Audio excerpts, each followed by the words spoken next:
دخلش التاريخ في الإزارة يا شوري بقول. كانوا حضرموت عنتر بمناسبه مرور 15 سنه على الالبوم بتاعك صينيه اسمها ايه؟ كينج كونج، وعملنا عليها خصم كمان ايه؟ 50%. اوبا نقول لها ايه؟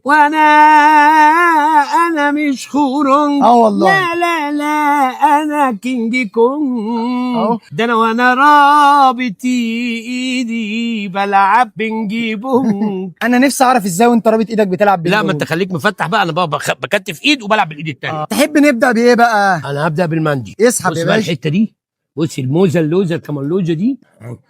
كفته يعني طحينه. يا جماعه الموضوع جامد قوي بجد، صينيه تحفه في الجون. خش في الحمام بقى. انت حماميه وانا حماميه يا عم مش هنختلف، صدر يا باشا هو اللي اساس فن تفصيص بص الحمام. بقى يا باشا. ماشي. الله دي مستويه تحفه. بص دي جديده. وريني. انت من النوع اللي بيحب ياكلها بعضمها صح؟ هي ما تتاكلش الا بعضمها. عاوزك بقى ما توديش جامد في